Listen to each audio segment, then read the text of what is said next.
Selamat pagi untuk Ibu Guru Pembimbing dan teman sekalian. Kami dari kelompok 3 akan menampilkan hasil aktualisasi kami mengenai sel galvanik. Sebelum itu, kami akan memperkenalkan diri. Nama saya Elsa Sinaga. Nama saya Ceria Margo. Nama saya Margaret Simbolon. Saya Rakulat Arba. Nama saya Kamis Sinaga. Nama saya Rosinaga. Untuk teman sekalian, kami mohon perhatiannya. Suatu ketika, sebuah sekolah mengadakan camping yang dilakukan oleh seluruh peserta kelas 12. Saat sedang asik mengamati keadaan sekitar, tiba-tiba Roy melihat berkarat dan dia bertanya-tanya dalam hati, mengapa besi itu bisa berkarat? Margaret, tunggu bentar deh. Aku melihat sebuah besi yang berkarat. Itu yang bisa terjadi sih. Orang, berdasarkan yang telah aku pelajari kemarin, itu memang terjadi karena sel galvanik. Sel galvanik, cek nama orang. Memang sih awal-awalnya aku juga kiranya itu nama orang, tapi memang itu karena sel galvanik, di mana sel galvanik itu merupakan salah satu zat elektrokimia yang menghasilkan energi listrik. Ini terjadi karena adanya reaksi redox dan spontan. Aku belum mengerti. Kalau boleh tolong jelaskan lagi, Mas. Kemudian Roy dan Margaret melanjutkan perjalanannya. Tiba-tiba Celia datang menghampiri mereka berdua. Guys, lagi bahas apa nih? Asik banget. Bisa gabung nggak? Bisa. Ini nih, si Roy lagi bahas tentang sel galvanik kita belajar kemarin. Iya. Oh itu. Kemarin aku optimisasi tentang fungsi kerja satu volta deh.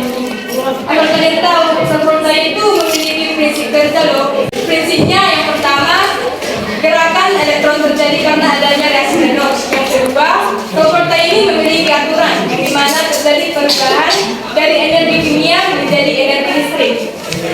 Aturan satu volta ini terjadi pada anoda dan katoda, yang dimana pada anoda elektron adalah produk dari reaksi oksidasi, yang dimana anoda ini berada di kutub negatif, dan pada katoda elektron adalah reaktan reaksi yang berasal dari reaktan reaksi reduksi, yang dimana reaktan ini anoda ini berada di kutub positif. Kemudian elektron itu akan mengalir dari anoda ke katoda. Jadi anoda dan katoda memiliki contoh reaksi. Pada anoda, air teroksidasi, yang dimana 2H2O menghasilkan 4H positif tambah O2 tambah 4H negatif. Dan pada katoda, air reduksi, yang dimana 2H2O menghasilkan H positif tambah 2OH negatif. Oh, jadi gitu tuh. Oh iya, jadi pembimbing nyuruh aku untuk mencari kalian karena takutnya kenapa. Jadi aja deh kalau gitu. Ikut aku dengan di posko camping. Mereka melihat bahwa teman-teman yang lain sedang duduk mengelilingi api unggun. Kemudian Roy, Margaret, dan Celia menghampiri mereka.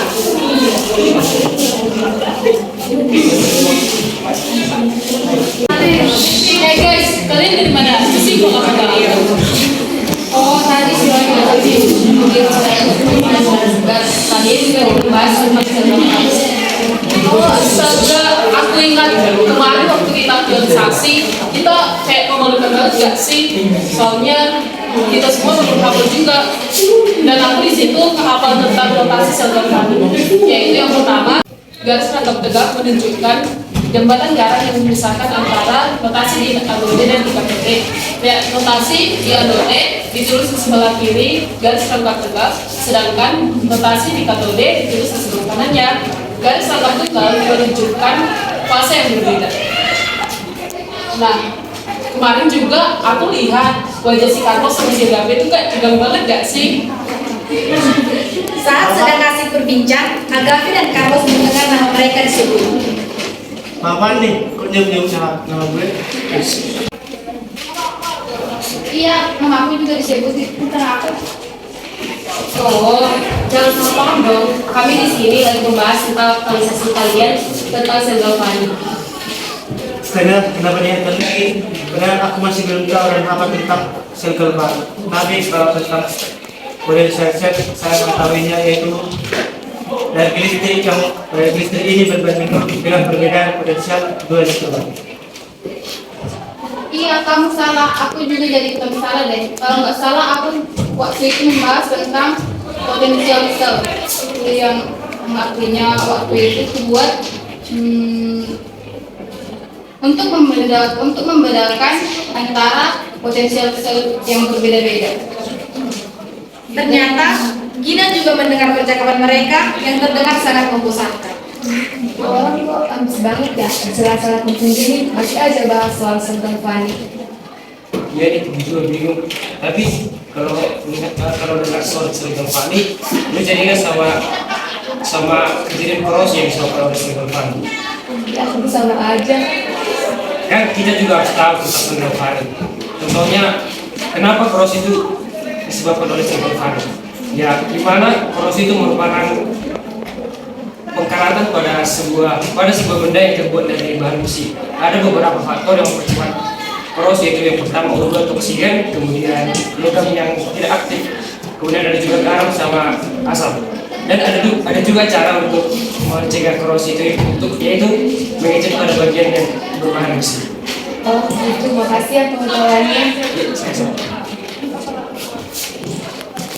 Demikianlah hasil aktualisasi yang bisa kami tampilkan. Untuk kesalahan yang kami berbuat mohon dimaafkan. Terima kasih.